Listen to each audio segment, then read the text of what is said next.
नमस्कार प्रिय विद्यार्थियों, गायत्री कॉलेज के YouTube चैनल पर सभी विद्यार्थियों का स्वागत है।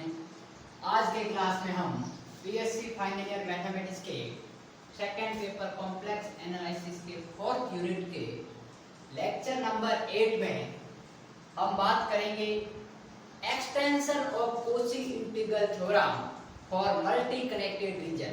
देखिए, प्रीवियस लेक्चर में अपन ने कनेक्टेड रीजन के बारे में डिस्कस किया था, जिसके अंतर्गत अपन ने simply connected region, multiple connected region और मल्टीपल कनेक्टेड रीजन को अपन सिंपली कनेक्टेड रीजन में किस प्रकार परिवर्तित करते हैं उसके बारे में डिस्कस किया था। और उसका जो आगे का लेक्चर था, अर्थात लेक्चर नंबर जो 6 था, उसके अंतर्गत हमने Cauchy integral theorem for simply connected region पढ़ा था। अब उसी कॉची इंटीग्रल थ्योरम का ये एक्सटेंशन है, उसका प्रसार कर रहे हैं अपन।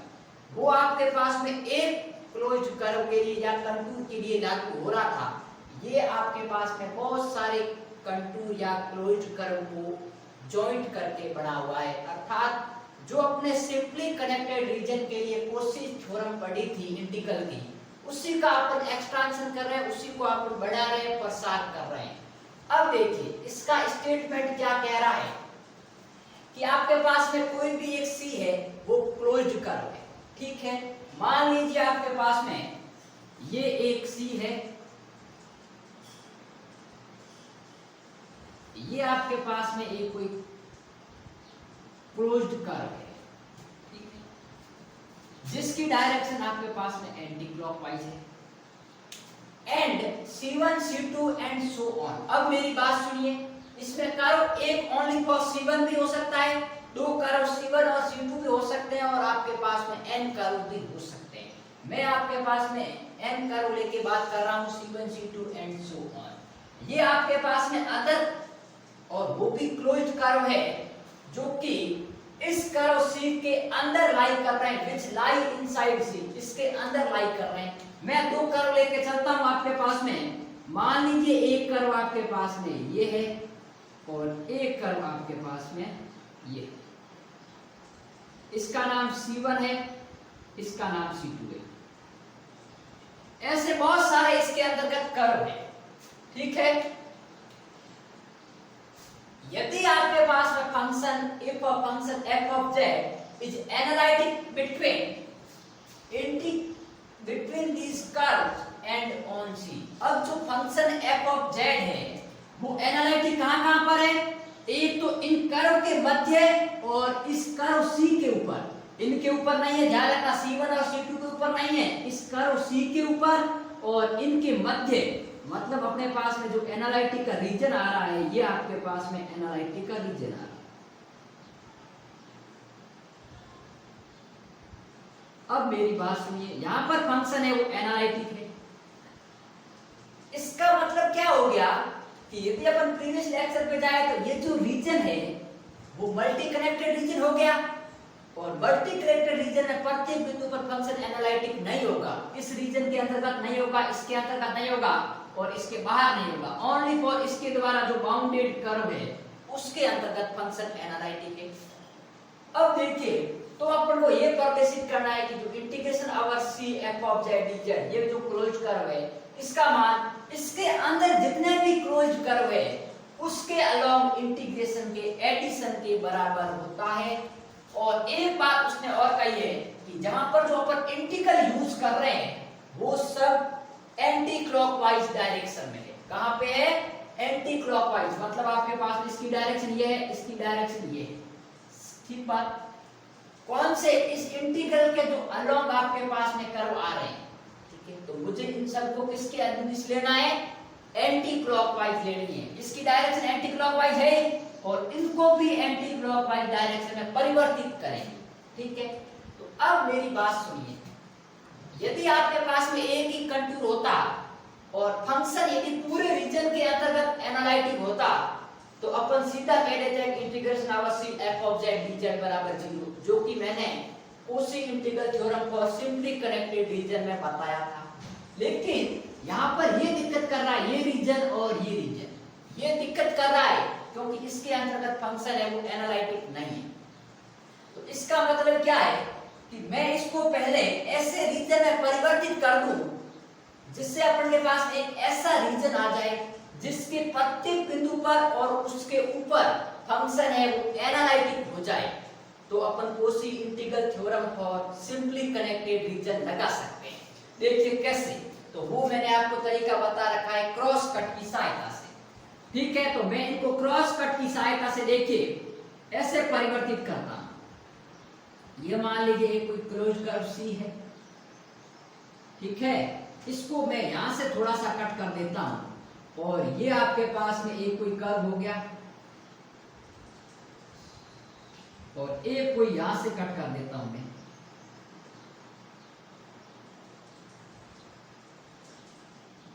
अब मेरी बात सुनिए, यहां पर जो इसकी डायरेक्शन होगी, ये डायरेक्शन आपके पास में कुछ इस प्रकार है। अब ये यहां से आता हुआ ये यहां जाएगा, ये इसकी डायरेक्शन ये होगी और ये वापस डायरेक्शन इस प्रकार आएगा। इस प्रकार ये ऐसे आएगा, ऐसे जाएगा और यहां से इसकी डायरेक्शन ये डायरेक्शन और ये डायरेक्शन।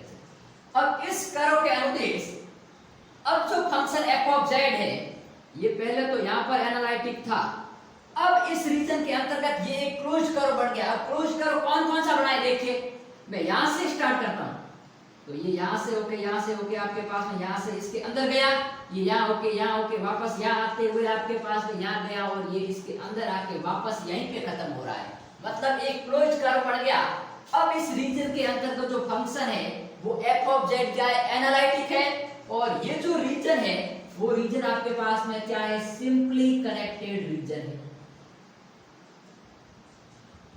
अब मेरी बात सुनिए, सिंपली कनेक्टेड रीजन, और कौन सा रीजन हो गया उसको मैं एक नया नाम देता हूं। इसको, इस पूरे को यहां से स्टार्ट हो गया, यहां अंदर गया पूरा आपके पास है, यहां से लगाकर यहां तक आया और ये वापस यहां आके खत्म हुआ, इसको मैं नाम देता हूं सी डैश। ठीक है, जो इस पूरे तीनों कर्व को कंटेन कर रहा है, सी को भी कंटेन कर रहा है, और इसका नाम आपके पास में देखिए C1 है, इसका नाम C2 है। अब ये फंक्शन आपके पास में यहाँ पर प्रत्येक बिंदु पर इसके अंदर भी और सब जगह एनालिटिक है। तो अब मेरी बात सुनिए, यदि फंक्शन किसी भी क्लोज कर्व के अंतर्गत प्रत्येक बिंदु पर एनालिटिक होता है, तो अपन जानते हैं कोशी इंटीग्रल थ्योरम से कि integration over c dash f of z dz बराबर 0 होगा। तो यहाँ पर ये तो सिंपली कनेक्टेड रीजन हो गया। अब अपनी प्रॉब्लम सॉल्व हो गई। ठीक है, अब मैं डेफिनेट इंटीग्रल की प्रॉपर्टी यूज करते हुए इसको प्रूव कर सकता हूँ। तो जो मैं अपनी थ्योरी थी, जो कॉन्सेप्ट था, वो कॉन्सेप्ट इतना ही था कि इसके अंतर्गत फंक्शन है वो पूरे पार्ट में एनालिटिक नहीं है, इसके बीच का जो रीजन है वहीं पर एनालिटिक है। तो इनका मैं अलग अलग नहीं निकाल सकता इंटीग्रेशन, क्योंकि इसमें एनालिटिक नहीं है, इसमें भी नहीं है। तो इसको मैंने पहले क्रॉस कट की सहायता से सिंपली कनेक्टेड रीजन में परिवर्तित किया, और अपन जानते हैं कि यदि ये सिंपली कनेक्टेड रीजन है तो इसके अलोंग जो कि ये पूरा कर्व सिंपली कनेक्टेड है, उसके along f of z dz का मान जो इंटीग्रेशन होगा वो 0 होगा। कहां से, कोशी इंटीग्रल थ्योरम से। तो वो अभी मैं लिखूंगा। ठीक है, तो अब पहले मैं थोड़ी सी आपको थ्योरी बता देता हूं, हालांकि थ्योरी वही है जो मैंने यहाँ बताई है। ठीक है, फिर अपन इसका डेरिवेशन करते हैं। तो देखिए, मैं आपके पास में थोड़ी सी थ्योरी फटाफट देख लेता हूं। देखिए, अपन क्या करेंगे, सर्वप्रथम हम मल्टी कनेक्टेड रीजन को, सर्वप्रथम हम मल्टी कनेक्टेड रीजन को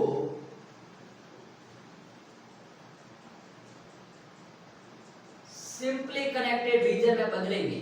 सिंपली कनेक्टेड रीजन में क्रॉस कट, अब अपने दो है, तो अब क्रॉस कट कौन कौन सा हुआ देखिए।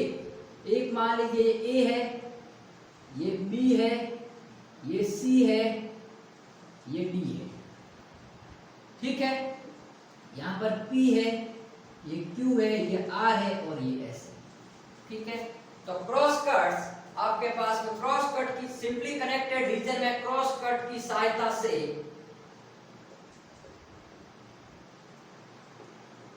परिवर्तित करेंगे।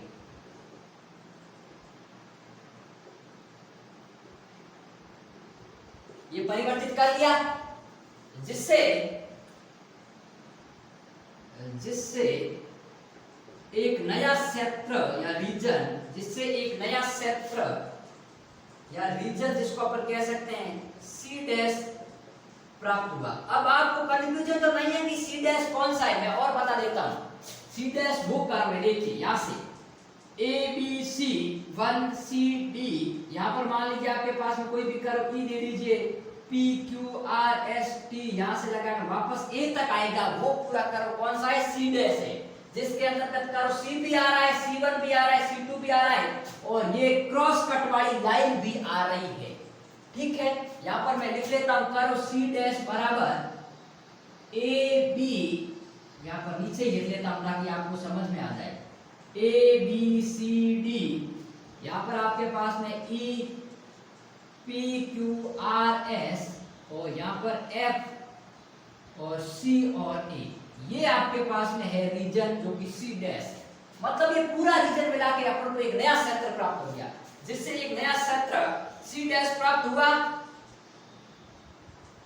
जिसके अंदर व ऊपर, या मैं कह रहा हूं जिसके प्रत्येक बिंदु पर फंक्शन है एनालिटिक होगा, और उसके ऊपर भी, जिसके अंदर व ऊपर एफ ऑफ जेड विश्लेषिक होगा या विश्लेषिक है। ठीक है, जिसके अंदर व ऊपर एफ ऑफ जेड विश्लेषिक फलन है। अब यदि ये विश्लेषिक फलन है तो अपन यूज करेंगे कोशी थ्योरम। तो अतः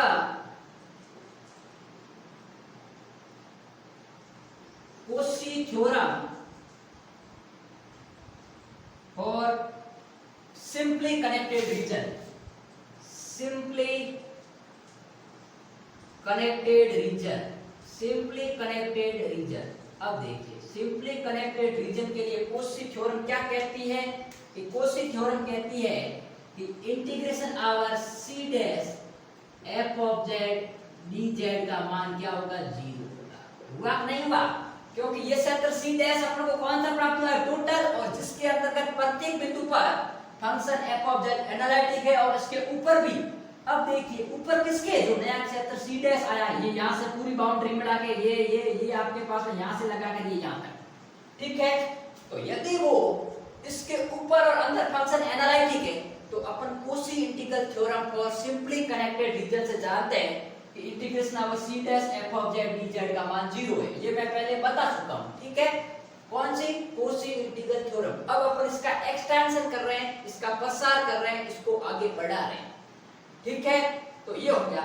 अब एक बात ध्यान खोल के सुनो, उसने एक बड़ी इंपॉर्टेंट बात कही है कि यहां पर यदि ये इंटीग्रेशन है, तो इसमें जो इंटीग्रेशन है वो आपके पास में एंटी क्लॉकवाइज डायरेक्शन में लिए हुए।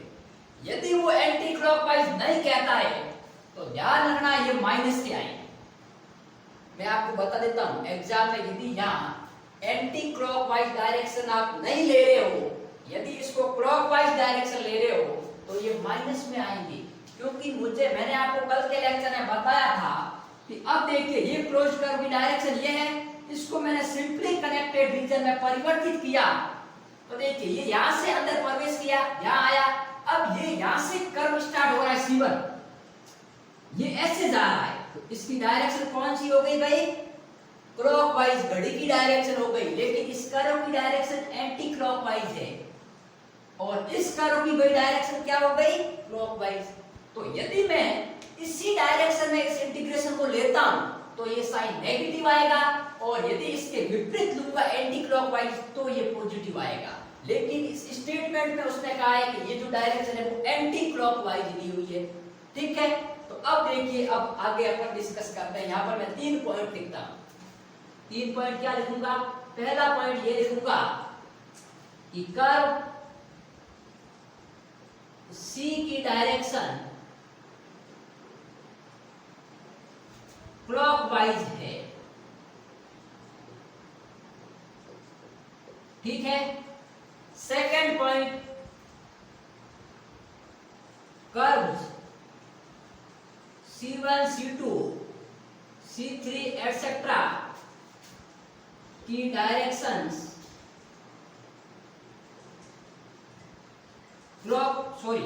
इसकी डायरेक्शन आपके पास में सी की एंटी क्लॉकवाइज है, ठीक है, यहां ध्यान रखना, ये लिख लेना एंटी क्लॉक, और इनकी डायरेक्शन है वो क्लॉकवाइज है, ठीक है। और क्रॉस कट्स की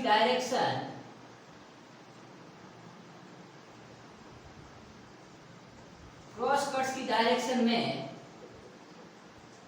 AB की A से B की ओर,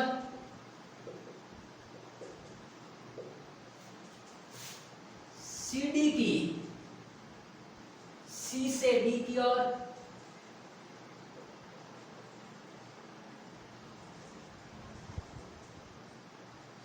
अब मेरी बात सुनिए, ये जो क्रॉस कट है, अब ये यहां पहले यहां से कर्व आ रहा है, ये अंदर गया तो इसकी डायरेक्शन ए से बी, फिर ऐसे चला यहां आया, फिर यहां से यहां गया तो सी से डी, तो ध्यान रखना इसकी ए से बी और सी डी की सी से डी की ओर है, फिर वापस ऐसे आया इसकी पी से क्यू और आर से एस की ओर है। तो ये 3 पॉइंट थे जो कि इंपॉर्टेंट थे, जिसको मैंने बताया। अब देखिए मैं यूज करूंगा डेफिनेट इंटीग्रल की प्रॉपर्टी, ठीक है, कि जो इंटीग्रेशन ओवर सी डैश है वो इन सब के सम के बराबर होगा, क्योंकि सी डैश कौन सा है भाई, पूरे रीजन को मिलाकर है, ठीक है। तो देखिए आपके पास मैं यहां लिख सकता हूं integration, therefore integration over C dash लिखा है मैंने, तो ये डैश देखिए C dash f of z dz, यहां सी डैश है और वहां पर c1 है, ध्यान रखना। तो ये जो इंटीग्रेशन होगा integration over C f of z dz। अब मेरी बात सुनिए, ये जो डायरेक्शन सी डैश है ये भी आपके पास में एंटी क्लॉकवाइज डायरेक्शन में, अब ये सी है वो एंटी क्लॉकवाइज है, तो ये एंटी क्लॉकवाइज। अब इसका मान किस किस के बराबर होगा, देखिए मान लीजिए मैं यहां से स्टार्ट करता हूं सी से, तो पहले कहां आया, यहां से, फिर इंटीग्रेशन अलोंग इस लाइन के अलोंग होगा।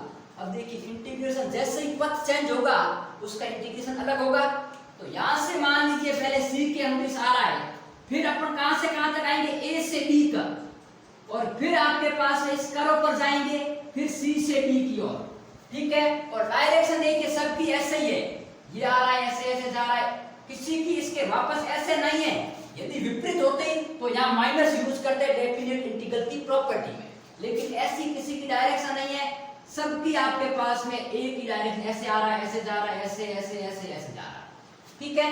तो देखिए integration over A B f of z dz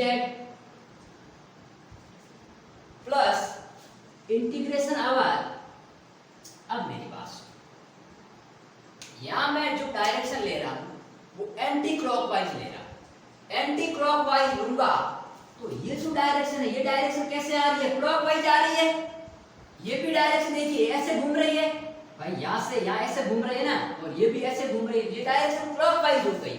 लेकिन अपन को क्या कहा गया है, इंटीग्रेशन की डायरेक्शन है वो एंटी क्लॉकवाइज लेनी है, तो एंटी क्लॉकवाइज लूंगा तो देखिए यहां पर आपके पास में क्या आ जाएगा, माइनस आ जाएगा c1 f of z dz।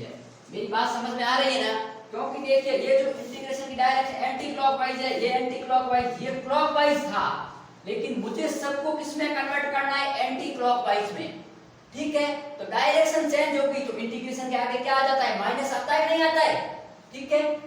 अब देखिए plus integration over C D f of Z D z, ठीक बात, और प्लस आपके पास में क्या आना है, देखिए इंटीग्रेशन यहां से यहां के सी डी, फिर आपके पास में यहां से यहां integration over P Q f of Z D Z minus, अब देखिए ये C2 क्या है, क्लॉकवाइज है, लेकिन अपन को एंटी क्लॉकवाइज लेना है, तो ये integration over C2 f of z dz और प्लस इंटीग्रेशन ओवर आपके पास में RS f of z dz, ठीक है। और प्लस आपके पास C पहले ही आ गया है, और प्लस करके ये आपके पास में ऐसे देखिए, मैंने कहा बहुत सारे रीजन है, ठीक है, क्योंकि ऐसे काफी जो है वो कनेक्टेड रीजन हो सकता है, C1 C2 C3, आप चाहो तो A को लेके प्रूव कर सकते हो, 2 को लेके कर सकते हो, और काफी n तक लेके कर सकते हो। अब मेरी बात सुनिए, यहाँ पर ये जो अपन क्रॉस कट बना रहे हैं, ये क्रॉस कट में ये जो गैप है, ये गैप बहुत ही कम है, टेंड्स टू 0 है। ये जो आपके पास में इसके बीच में जो गैप आ रहा है, ये गैप लगभग आपके पास में टेंड्स टू 0 है, इंटरवल। ठीक है, अब मेरी बात सुनिए, यहां से मैं यहां तक आया और ए से बी तक और फिर सी से डी तक दोनों लाइन पैरेलल है और लगभग कोइंसाइड कर रही है, क्योंकि मैंने कहा कि इसके बीच में गैप बहुत ही कम है। ठीक है, अब ये इतनी कोइंसाइड कर रही है तो फंक्शन वही है और आपके पास में लोअर लिमिट और अपर लिमिट भी एक ही पॉइंट से स्टार्ट हो रही है और एक ही पॉइंट पर खत्म हो रही है।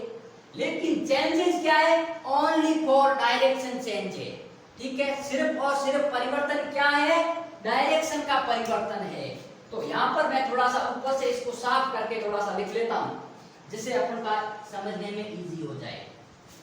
ठीक है, या फिर आपके पास में देखिए मैं यही लिख लेता हूँ सिंस डाल के, since integration over A B f of Z D Z का मान है वो इंटीग्रेशन आवर माइनस का किसके बराबर है? सी टी के बराबर, F of Z D Z है नहीं है भाई? कैसे है? क्योंकि मैंने बताया है कि इसकी सिर्फ और सिर्फ डायरेक्शन चेंज है, बाकी मैग्नीट्यूड लिमिट वगैरह सब सेम है, ओनली फॉर डायरेक्शन का परिवर्तन है। तो यदि डायरेक्शन सेम हो जाए तो ये इसके बराबर हो जाएगा और डायरेक्शन के लिए आ गया आपके पास में क्या आ गया? नेगेटिव आ गया। ठीक है, अब नेगेटिव यदि अपन जनरल 12th लेवल के हिसाब से समझे तो इंटीग्रेशन ऑफ ए बी का मतलब क्या है? लिमिट कहां से कहां तक है? ए से बी तक है कि नहीं है? F of Z D Z. यदि मैं इसकी डायरेक्शन ए से बी की ओर है, मैं बी से ए की ओर करता हूं तो क्या लिख सकता हूं? माइनस बी से A F of Z D Z लिखता हूं, मैं लिखता हूं। जब मैं लिमिट को चेंज करता हूं तो, और डायरेक्शन किसको रिप्रेजेंट कर रही है? कि इसकी जो लिमिट है वो ए से बी तक है और इसकी सी से डी तक मतलब इसके विपरीत हो गई। तो यहाँ माइनस आया कि नहीं आया? तो ये हो गया।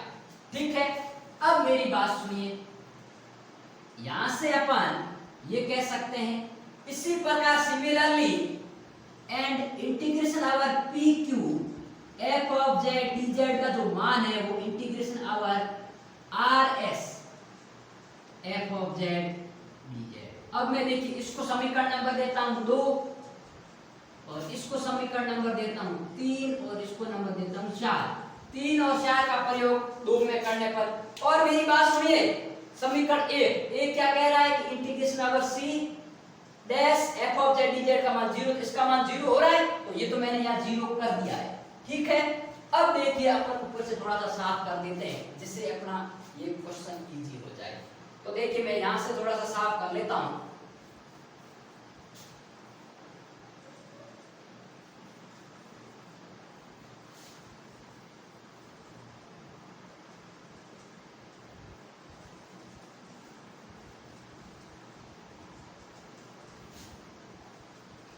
अब बात सुनिए, अपन का ये टर्म तो 0 हो गया जिसको अपन ने बराबर लिख लिया है।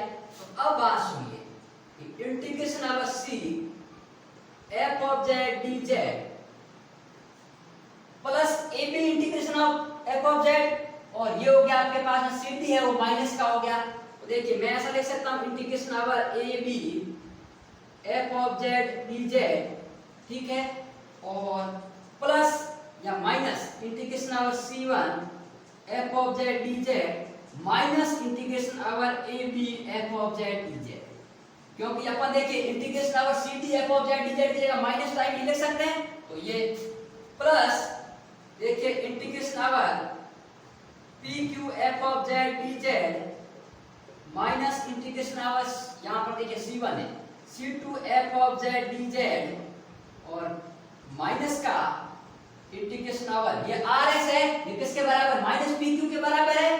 तो माइनस का PQ F of Z dz का मान है वो लगभग आपके पास ऐसे बहुत सारे कर्व होंगे लेकिन सब में आपस में कैंसिल आउट हो जाएंगे। ये जो आपके पास में क्रॉस कट की लाइन है उसकी डायरेक्शन जितने भी अपन ऐसे क्लोज कंटूर छोटे छोटे लेंगे उस सब में कैंसिल आउट हो जाएगा। बचेगा क्या? C1 C2 C3 यही तो बचेगा। तो देखिए अपन कह सकते हैं इससे ये कैंसिल आउट, ये इससे कैंसिल आउट। तो अब अपने पास में क्या बच गया है? कि integration over C f of Z D Z का मान है वो ये इधर माइनस का है, उधर गया तो प्लस का, तो C1 F of Z D z plus C2 F of Z D z, ठीक है। और प्लस आपके पास में ऐसे चलता रहेगा। तो ये जो आपके पास में रिजल्ट आया है, ये रिजल्ट है आपके पास में extension of Cauchy integral theorem, ठीक है। तो इसी रिजल्ट को अपन नाम देंगे समीकरण नंबर 5। तो ये आपके पास में कहलाता है extension of Cauchy integral theorem for multi connected region. तो ध्यान रखना, जब कॉची इंटीग्रल थ्योरम पूछे तो आपको वो करनी है, और इसका एक्सटेंशन पूछे या मल्टी कनेक्टेड रीजन के लिए कॉची इंटीग्रल थ्योरम पूछी जाए तो आपको ये प्रूव करनी है। अब इसके अंदर जितने कर्व आप यहाँ दर्शा रहे हो इतने लिख लो, कोई जरूरी नहीं है कि आप 2 लो 3 लो, 1 भी ले सकते हो, 2 भी ले सकते हो, 3 भी ले सकते हो, ठीक है। और मैंने आपको n कर्व लिया इसलिए डैश डैश किया है। यदि आप इसके अंतर्गत एक ही कर्व लेके चलते हो तो integration over c f of z dz का मान integration over c1 f of z dz ही आएगा, बाकी कोई टर्म नहीं आएंगे। 2 लेंगे तो 2 आएंगे, मैं n कर्व ले रहा हूं, यहां पर डैश डैश कर दिया मैंने। अब मेरी बात सुनिए, एक बार वापस रिपीट कर रहा हूं कि यदि ये बात ये नहीं लिखता कि where integral along the curve is taken to be anticlockwise, यदि ये नहीं कहता तो ये कर्व अपने एंटी क्लॉकवाइज है, ये क्लॉकवाइज है, तो उस वजह से ये जो इंटीग्रेशन आते हैं ये माइनस के आते हैं, क्योंकि ये जो इंटीग्रेशन C1 है ये यहाँ प्लस का आता, क्योंकि यहाँ पर मैंने C1 की डायरेक्शन एंटी क्लॉकवाइज ली है, इसलिए नेगेटिव क्या है, क्योंकि इस कर्व के अंतर्गत C1 की डायरेक्शन क्या है, क्लॉकवाइज है, और क्वेश्चन में कहा गया है कि आपको डायरेक्शन एंटी क्लॉकवाइज लेनी है। तो मैंने क्लॉकवाइज को एंटी क्लॉकवाइज में परिवर्तित करने के लिए माइनस लगाया। ऐसा मत समझना आप कि आपके पास में यहाँ इसकी डायरेक्शन उल्टी है, इसलिए क्योंकि क्वेश्चन में लिखा हुआ है कि आपको डायरेक्शन एंटी क्लॉकवाइज कंसीडर करनी है, ठीक है। लेकिन यदि इस डायग्राम से अपन प्रॉपर्टी ऑफ डेफिनेट इंटीग्रल देखते हैं तो जो c डैश का मान होगा वो इन सब के योग के बराबर होगा, ऐसा नहीं होगा कि इसको अपन को घटाना पड़ेगा, ठीक है। ये मैंने सब एडिशन हो रहा है, लेकिन ये माइनस इसलिए लिखा है क्योंकि C1 कर्व है वो क्लॉकवाइज है, और अपन को जो कर्व क्वेश्चन में पूछा गया है वो एंटी क्लॉकवाइज है, तो मैंने क्लॉकवाइज को एंटी क्लॉकवाइज में परिवर्तित करने के लिए माइनस लगाया है, न कि प्रॉपर्टी ऑफ डेफिनेट इंटीग्रल। जबकि प्रॉपर्टी ऑफ डेफिनेट इंटीग्रल के हिसाब से ये भी प्लस आता, ये भी प्लस आता। आपको यदि याद नहीं रहे तो पहले इनको पूरा प्लस में लिखना, फिर कह लेना कि आपको एग्जाम में क्वेश्चन में लिखा हुआ है कि आपको डायरेक्शन है इंटीग्रल की एंटी क्लॉकवाइज लेनी है, अर्थात ये माइनस आएगा और ये भी माइनस आएगा। यदि आपको एग्जाम में नहीं कहा जाए एंटी क्लॉकवाइज तो ये यहाँ पर माइनस का आएगा या माइनस का आएगा, ठीक है। और या फिर आप यहाँ पर ये माइनस माइनस बराबर 0 लिख के इसको खत्म कर सकते हो, ठीक है। तो बड़ा ही अच्छा कॉन्सेप्ट है और कई बार यूनिवर्सिटी एग्जाम में ये थ्योरम आ रखी है, ठीक है। तो आपको रटनी नहीं है, समझ के करनी है, और फिर अपन नेक्स्ट लेक्चर में इससे रिलेटेड क्वेश्चन को लेकर बात करेंगे।